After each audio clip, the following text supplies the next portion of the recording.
Hola! Only you would start off an episode that way. What? It runs in the family. What do you mean?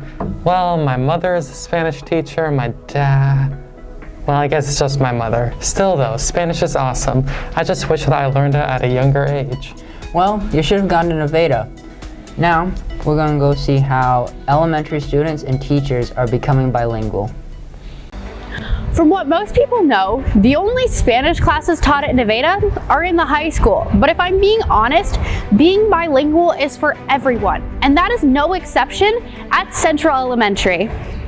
I'm Beth Christensen, and I teach first and second multi-age at Central Elementary. So we start with a morning meeting every day, and that's to kind of get us started in our day. We start with a greeting, some sharing, some good things, and then usually has some kind of activity or book. And then we've also started to incorporate Spanish. That could be a video, turn and talk where the kids are asking and answering questions about Spanish. Sometimes it's a game that they're playing about Spanish. So just to kind of get us engaged, but also for students to hear and practice another language too. I started to incorporate Spanish for a couple different reasons. First, I wanted my Spanish-speaking students to hear their first language spoken at school and for them to know that their home language is important. And then I wanted my English-speaking students to be able to grow their brains and take risks and practice and learn a new language, and really just see how cool it is to be able to speak two languages and to know two languages. I think my favorite part about teaching Spanish with my students is that we get to learn together. I would not say at all that I'm a fluent Spanish speaker. I look to some of my Spanish-speaking kiddos to help and support, and if I'm not saying something correctly, like they're the first ones to jump in. So I think my favorite part is that we're taking risks together and we're growing together and practicing something new together. As Ms. Christensen said, it's important to take risks together. So we thought, why not hold a competition? We're seeing how elementary Spanish learning compares to the Spanish 1 level here at the high school.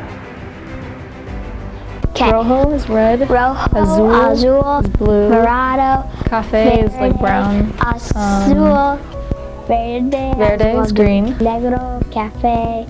1, 2, 3, 4, 5, 6, 7, 8, 9, 10, 11, 12, 13, 14, 15, 16,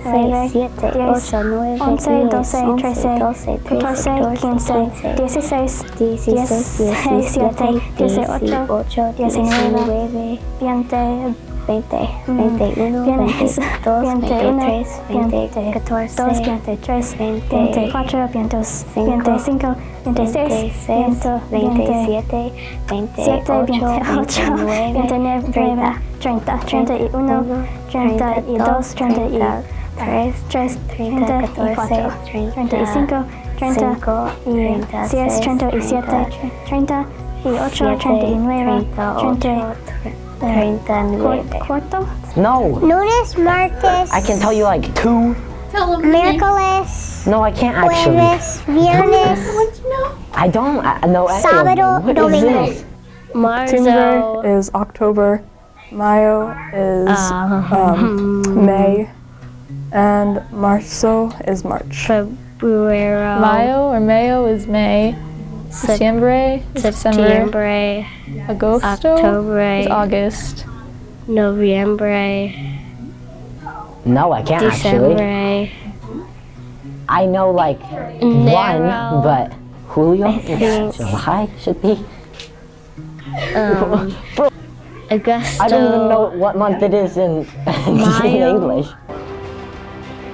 Wow, those elementary students rocked that competition. But you have to remember that our elementary students are learning at a vastly different level than we are here at the high school. Comparatively, the high schoolers are learning more conversational Spanish, which they can use in their everyday lives. Being bilingual is for everyone, so it's great to see the elementary students taking their first steps into being able to have a conversation with anyone regardless of their native language. So you should take this as a sign to pick up another language too. Those students are becoming really advanced. Yeah, who knows what they'll be capable of once they reach high school.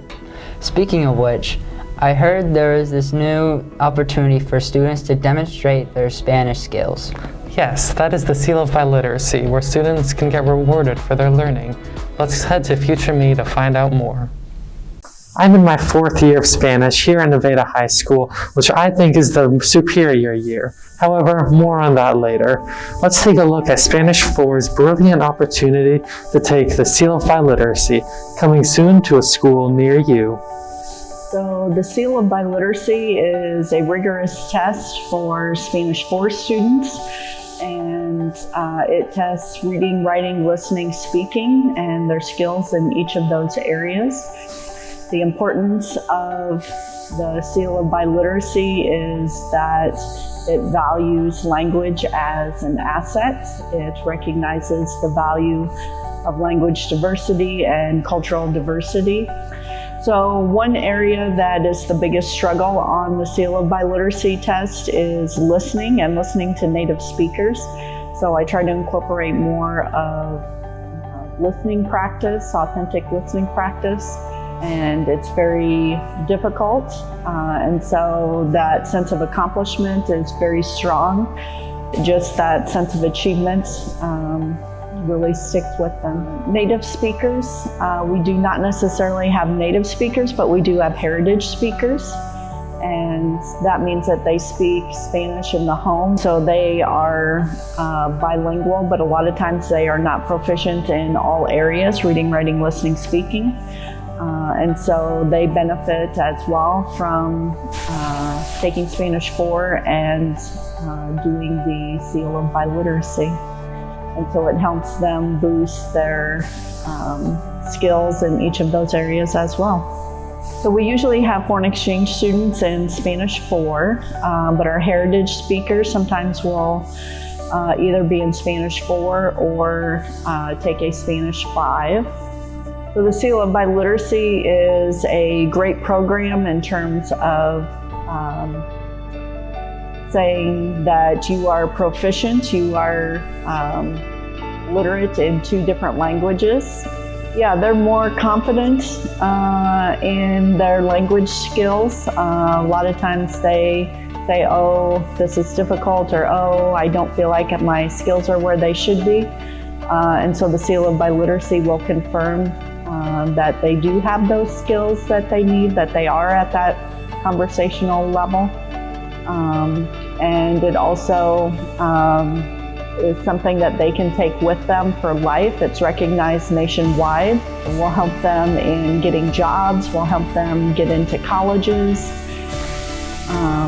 And it's a great accomplishment. It's a good challenge for students to take on if they so choose.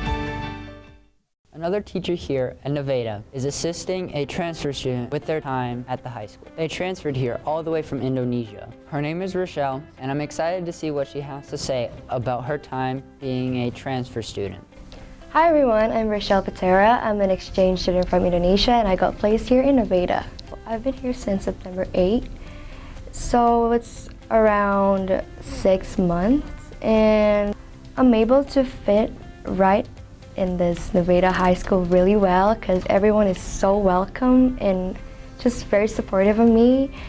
But I also struggle a little bit with language barrier because English is not my first language, but overall, all the experience, everyone is really kind, really nice, and they help me like adjust pretty well here. Things that I prefer more here than back home is probably, I prefer food in my country, honestly, because I'm used to that kind of like flavor food, just a lot of spices, and when I came here, everything is just kind of plain for me. So my city is kind of big. We have like around 900,000 people, like population there. So it's, comparing to Nevada, it's really big, and yeah, a lot of air pollution. And here, and also the weather, I'm used to tropical, like summery weather, and here it's just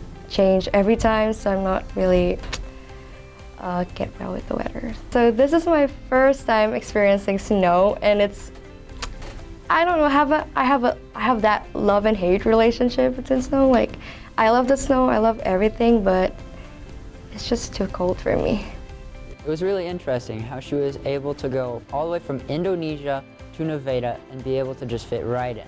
And how she was able to see and become part of our Nevada community. Make sure at least once in your life you can go out and experience some other parts of the world.